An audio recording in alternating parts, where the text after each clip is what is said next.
be able to access the website shortly. Anyways, enough from me. The most important thing is this lady before me. Toots, hi. Can you hear me? I can hear you. Can you hear me? Yes, perfect. So it's great to see you. It's great to see you. This is such a funny time. So it's wonderful to have you all in my studio because we're kind of lonely here. We haven't had any visitors in a month, so welcome. I noticed there was a list of wonderful old friends, so hello again. It's good to be with you in this strange new way. I also want to thank Nicole Ross, who's my one assistant who has remained with me during this. There are 3 people that are not here now because we can't work without working in close proximity. So it just became impossible. And then I, learned that the next 6 months of shows were canceled. I was supposed to do a show in Italy in April, and then in June at Art Basel in Basel, and then just after that, Friesland and Masters. So I was really looking forward to that. We were all excited about making the work for it. And now that's all been postponed or canceled. So here we are, just Nicole and I working away. That, in a funny way, it sort of feels like a vacation. I actually haven't been this unstressed in about 20 years. So it's an unexpected pleasure to actually be able to just focus on work now without the pressure of other things going on or having to travel abroad. So I'm kind of liking it for now. The first thing that we're going to show you, actually, we pre-filmed some process going on in the kiln because it takes place over several days period of time. And we wanted to see you wanted you to see a whole run through of what it takes to go from the flat piece laid out here to firing, multiple firings. And then later on today, the last thing we're going to do is we're going to open the kiln and we'll all see together the result of a new experimental form that I'm working on. So this time is also giving me a great opportunity to spend more time experimenting again, which is really a gift. So I'm going to let Daniel pass you on to the video of the working in the kiln.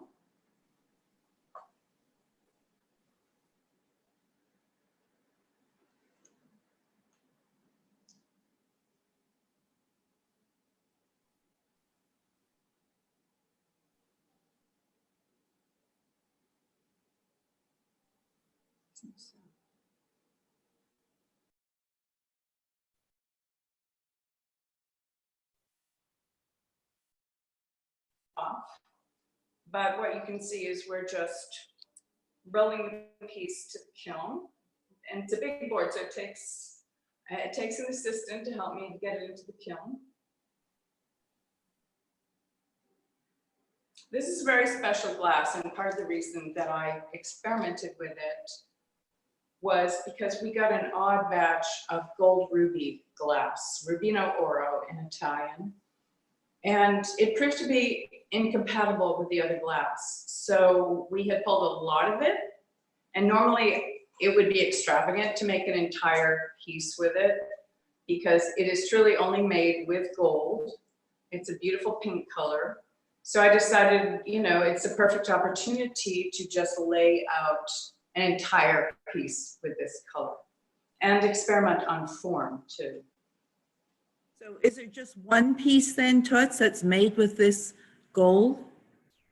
Yeah, the entire piece is solidly made with gold ruby glass, which is an extravagance to make an entire piece with it. I can imagine.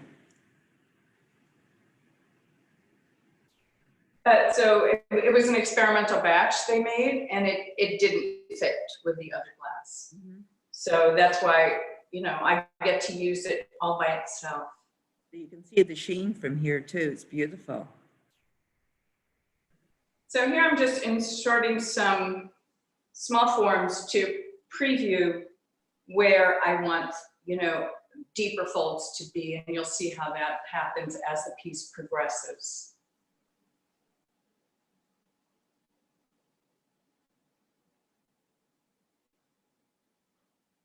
Now we're actually going to do a transfer. I don't always do a transfer, a direct transfer of these larger pieces because there's a great risk of cracking them or, God forbid, the piece slipping and someone getting hurt. But I decided to do it just because it's kind of the maximum size I can do like this.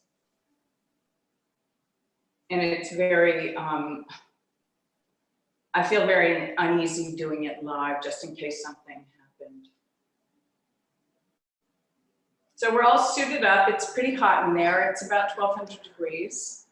And one of the reasons that this glass is so advantageous is that it fuses actually just below 1200 degrees. A normal glass, it would be closer to at least 2000 degrees.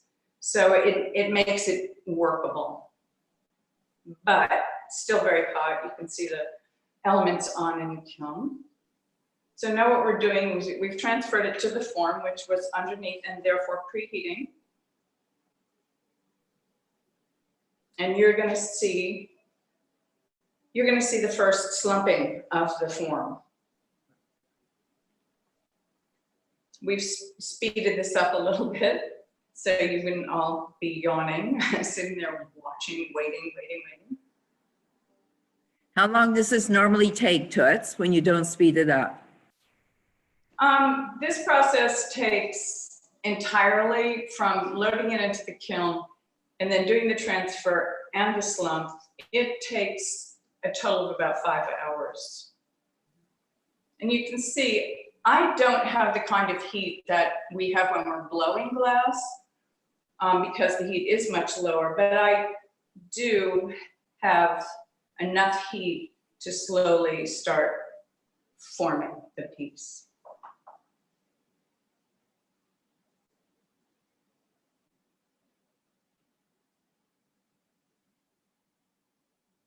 So there it is. That's the finish of the first slump. It's taken quite a beautiful, oblong form with a lot. You see how those curves sort of curl more in as it's slumping. This is actually now, this is the next day. This is 24 hours later. So the whole kiln is cooled down. A piece that size has to cool down very slowly. And you see some of the plaster is resting on the outside, which actually helps it slump, but we'll brush that away and it cleans off perfectly. Beautiful. And then the next thing we do is load it back into the kiln.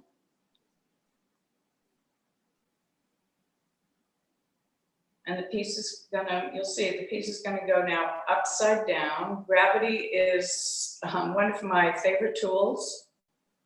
And the weight of the piece, as the temperature rises, will start the piece slowly dropping down. You can see better the color now. It's really the color of Venice. So this piece already has a title. It's the nickname for Venice, La Serenissima. And it's the color of all the lampshades and the lampposts in Venice, and always has been. And it really was a show of wealth to have gas lamps and oil lamps that had panes of gold ruby glass. So here we go. It takes 10 hours to bring this piece back up to temperature because it has to come up very slowly. And we've put some jigs in just to preview. I wanted the sides to slump in more before the ends came down over them. And again, this process takes about anywhere from an hour to 2 hours that we've sort of cut in for you. So that looks like a new shape as well. It is. It is. And I've got enough left to make a larger version of it, which I'm really excited about because I've learned a lot by doing this, and I've learned what I've not done quite the way I wanted to. So there you see it upside down. Sometimes pieces look better upside down and we turn them right side up. We sort of are puzzled, like, why does it look better upside down? So we will all see what happens when it comes out of the kiln later on. So here what I'm doing is I'm working on a piece. It's one of the more recent series I've been working on endangered species of birds. And it all began because I went home to visit my family's property. I grew up really surrounded by beautiful woodland, marshland. So we had every kind of possible bird that came to the Northeast. And I go there often during the year, over the years, just because it grounds me. And the last time I went, about 2.5 years ago, I realized that I'd gotten halfway down into the woods and I hadn't heard one bird or seen one. And that was very odd. And when I came back to Providence, and I started researching the birds that I, knew the best, remembered the best, and they were all on the endangered species list now. And we had so many birds there that Audubon Society used to bring people there to go bird watching. So in researching these birds and looking again at the amazingly beautiful images of them, it really inspired me to do this new series that are each one based on a different endangered species of bird. So the one I'm working on here, it's a commission piece, and it's based on a bird that is from the Carolinas, which is where the people have a residence. And so I researched birds there and I came up with this one, which I particularly loved, not only because of the colors and the extravagant sort of subtlety of patterning, but because the name is a yellow-bellied sapsucker. And my brothers and I used to just belly laugh over that name of that bird because it came up into our property during the warm season. And we thought it was the funniest name in the world. So I'm delighted working on this piece. It's very complex. I don't know if you can see the subtle mixing of colors to gain pale transformations from one color to another. So it's pretty complex to lay out, and sometimes the complexity of the feathering of the birds is so tiny and delicate that I just expand that part and kind of blow it up. And it also gives a different kind of focus on that aspect of that bird. So this piece will, I'll finish laying out the whole thing, and then it'll have several layers of different fill colors.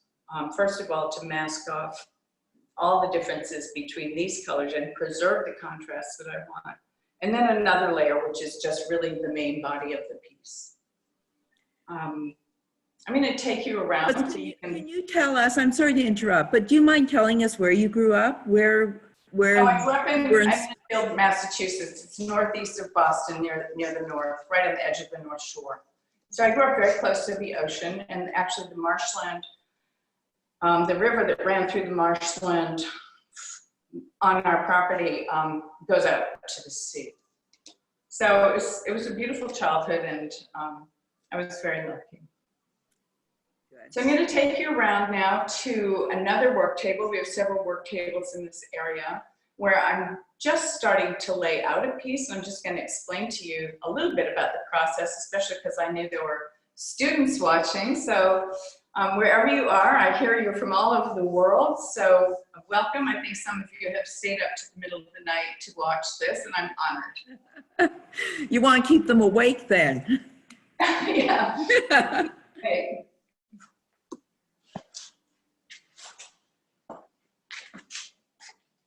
So here's a big ceramic fiber board, and to start with, it has a layer that's rolled out with a fluorescent tube. It's a perfect rolling pin because it's very dry, pre-fired sculpting plaster, and it provides a perfect soft bed for the threads to press down into, and that's why the texture on the outside of my pieces is maintained. Otherwise, they'd be flat. And then I add, first thing that goes down is a little Z. And I just can bend that with a match. And then for a very simple piece like the one I had in the kiln, simple in terms of color, it's just a process of then laying out layers and layers and layers of this. It's not really my nature to stand still and do repetitive things, but that just evolved, that I was able to do it because it's meditative. I get a chance to do a lot of thinking. And it's also kind of relaxing, actually. And I don't get a whole lot of time to relax. So it works. So you can see the process. It just goes on and on like this. And it takes many, many hours to finally get enough down so that the piece is as strong as it needs to be. Can I ask you a couple of questions? Sure. Your technique is very unique. It's your own technique. How did it develop? It's actually the result of all my experience from the first I started working with glass, and my introduction was to glass blowing because that was the only thing that was offered. But we were very much encouraged to just take it wherever we could. It was 1970 and glass was really brand new, pretty brand new as an individual artist medium. And so we started experimenting, and over the course of my time at Rhode Island School of Design, I had been able to try basically every known way of forming glass, which included glass blowing, casting, pâte de verre, slumping. I started doing slumping early on because I thought, this is all too small. I want something bigger. So I was able to get a hold of some very large plate glass, and I used the big kiln there and started doing experiments with slumping and did some very early large, actually the earliest large slump plate glass sculpture. And then one thing led to another, and I took a few years, 6 years off from working with glass and just worked with other materials, very ephemeral materials sometimes, very ephemeral cloth, barbed wire, and I did work that was just about exploring spatial definition. And then my friend Thurman Stedham called me up one day and said, okay, come on, you need to start working with glass again. And I said, well, I had one thing I finally had to admit could only be made with glass. So the timing was good, and that's really what started me working with glass again, and that was 1979. Wow. But your particular technique. And I wound up shortly after that moving to New York City, and I joined New York Experimental Glass Workshop, which is now Urban Glass, and had all kinds of facilities there to work with. So I was able to just start experimenting. And the first work that led to this was actually a blown piece that was entirely spun with clear crystal glass. Mm-hmm. And when we swept up the floor at the end of the day, there were these wonderful masses of thread. And I thought, aha, that's interesting. I can make other forms. And if I just fuse them together just to the right point, it won't all collapse. So that's how I started working with, first with like thread, that they were very irregular. And then one day, a friend of a friend came to New York and came to see what we were doing and was very curious. And we were, sticking hot glass together with two rods and then running across the floor in the traditional manner, pulling thread. Okay. And he looked at us and he shook his head and he said, this is really medieval. Can a machine do that? And I looked at him and I said, actually, you're right. It's completely medieval. And so he put together a contraption to prove to himself, I think, that it was possible. And from there, we started together researching. We went up to Corning. They were incredibly generous, which they have been for a long time with information and artists. And they gave us one of their chief engineers at the Science Center for an entire day. And he showed us, you know, the methods of making fiber optics. And some of that was useful to us, not all of it, because it's significantly different, but at the same time, the result is the same. So there you have that. And I think now what we're going to do is we're going to go downstairs to show you really where this begins. The thread pulling machine, the cane, some finish work, and finally photography. But we don't want you to get seasick going down the long flight of curving stairs. So I think Sandra's going to take over from here and show you a few things while we're traveling downstairs. Okay, so, oh, wow.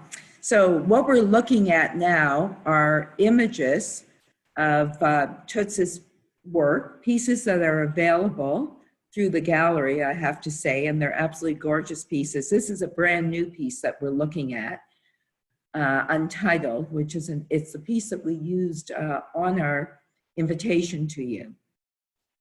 So that's one. This is a beautiful series from a bird series, which is actually a Canadian bird, and that is in the gallery. One of my favorite colors, Toots's gold pieces. I love it. And this particular color combination has been a very popular color combination. We recently sold a similar color combination, and after we sold it, we had about 3 other people who were interested in that same piece, and this is a brand new piece that Toots has just finished, just absolutely gorgeous. And this is something new. It's a pair. I don't have the measurements in front of me just yet, but I can get them for you, but they look quite large, but it's a small pair. So very beautiful, reminiscent of my piece behind me. And this is very dramatic, very beautiful. Lovely. The silver pieces have always been a favorite of mine. Some more intimate size. And this is a lot of high drama, small piece, but very dramatic. Now, my personal favorite color is chartreuse, and this is an absolutely stunning piece, I believe. Love it. Another beautiful red piece, just gorgeous, very similar to the piece that I have behind me. And another low piece. I find the low pieces really interesting because it's so lovely to be able to look inside and see all the threads as opposed to looking at the imposing scale sometimes. This is lovely. Beautiful, beautiful silver piece. So I love them all. I'm a big fan. I hope you like them too. If you want any more information, you can just contact the gallery. And here is Toots. So Toots, can you hear us?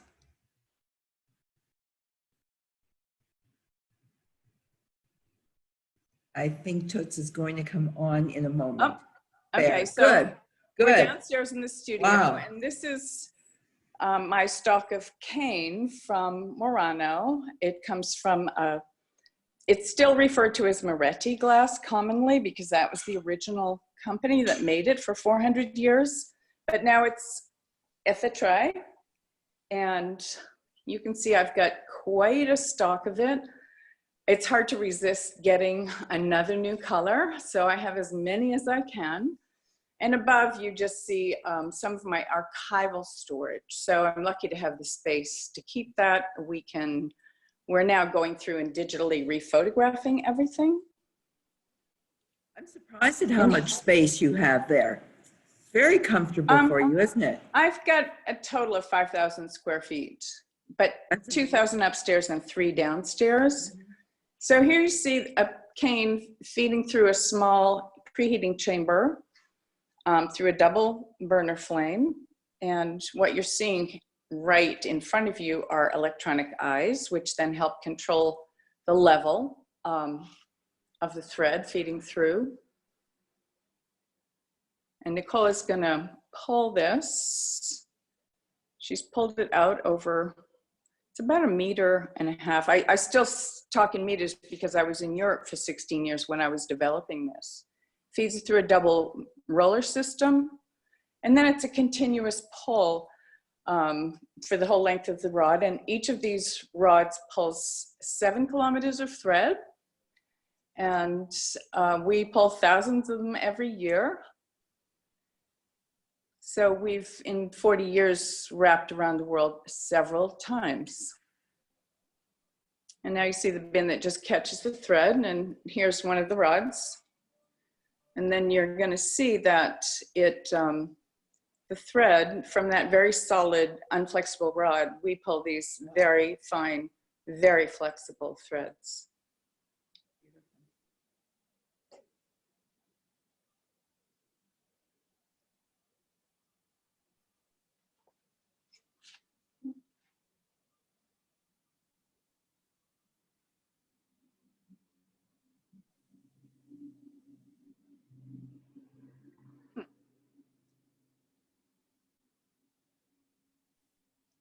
So each piece gets just pretty quickly bottom ground, and we don't have the sound in this because the sound's really obnoxious. We have to wear headphones, as you can see, and gloves. And it's just because there's a slight unevenness in the bottoms because of all the different layers of threads.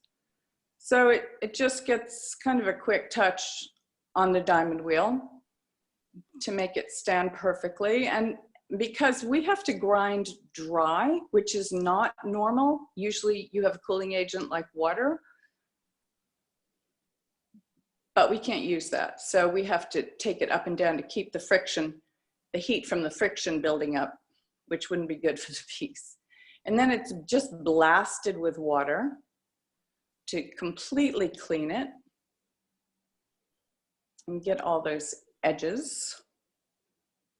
Get all the plaster out.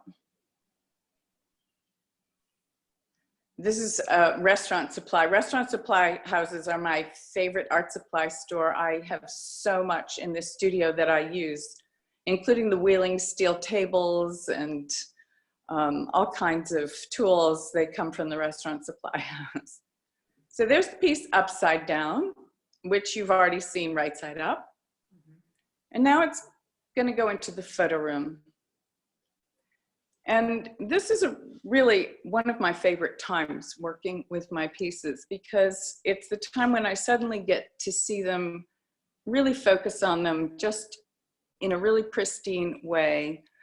And I photograph them, you know, every possible angle, both high and lows, to give people an idea who are first seeing them in only with images, how it, you know, looks from above, how it looks from a straight on view.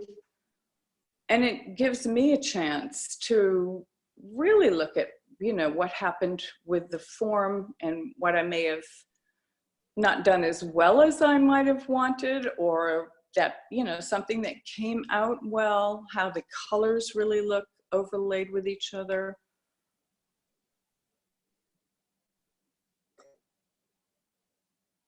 And it's just a nice break. It's a real personal break that I have with the piece before it gets packed up and shipped out, because I often never see my babies again. So can you hear me, Toots? I know the I started photographing my own work early on because I realized that it was costing a lot of extra time and money to pack them up, take them to a photographer, you know, be with the photographer while he was photographing, direct him, and I just went, I could do this myself. So very early on, I started photographing my own work.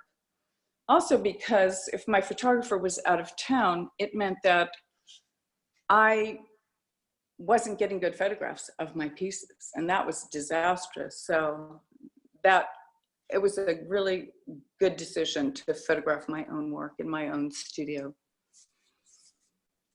So I know when we get our pieces from you, Toots, you have quite a number of images that you include with the work. So it explains it now that I've seen you do it. Yeah, it gives the people an idea, you know, how it looks if it's displayed lower or higher, or just what the whole piece really looks like. So now we're just going to pan to another part of my studio, and it's where I do smaller pieces. So the big piece is back upstairs now, you see it there. And so I have multiple work tables here. And sometimes this is where I work on smaller pieces. I'm going to show you a very special piece. My grandchildren love coming to my studio. And this is a piece that my grandson Akira is starting to lay out. So they were each in turn allowed to start when they were 7 years old. It turns out that 7 is just the age where they have enough awareness about themselves and about handling materials, and they're tall enough not to be, you know, giddy in their eyes when they're littler. I had to always keep them far away from the threads. So it's really fun when they're here, and it's the proof that even a child can do it. So now we're going to take you to the kiln, and we're going to open up the kiln and see what happened with that gold ruby piece. Excellent.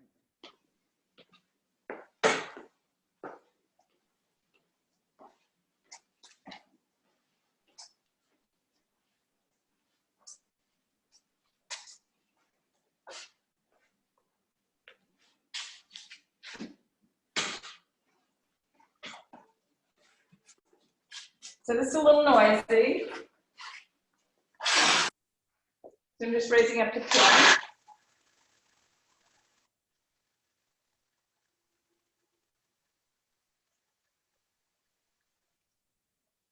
Safeties, always safeties.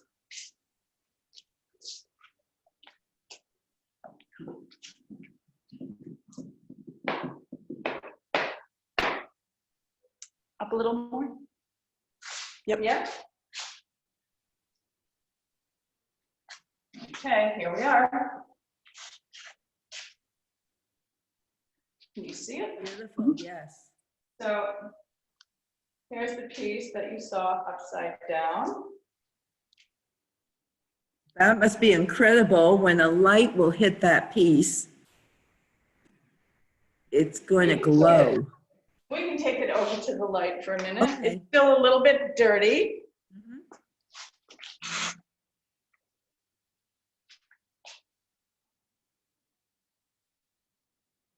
I can just kind of see, okay, you're coming in closer. I love the shape, Toots. Thank you. Very beautiful. There are some angles that I like better than others, but all in all, I think it was a good experiment. The draping is lovely on it. Beautiful. Thank you. It's a little bit darker than gold ruby usually is, so it really was an experimental color that they were working on. Maybe some alchemy involved. So when you're working, what inspires you with your color? Like, I know this is a particular experiment, but generally speaking. Well, with the newer pieces, I have a photo ready to show you, so I'm glad you answered that question. When I started researching all of the endangered species of birds from different parts of the world, I discovered birds that I couldn't even believe were true. And here's one of them. It's a crested coquette, a short crested coquette. Can you see it? Yes, beautiful. Isn't that the most gorgeous, extraordinary bird you've ever seen? It's from Southwest Mexico. It makes you want to go to Southwest Mexico, doesn't it? You know, when I was a little girl, my favorite thing was I had a stamp book. It was about birds. And Oh, for nice. years, for years. Oh, I wish I could see it. I wonder if I could find that anywhere in an old trunk or something.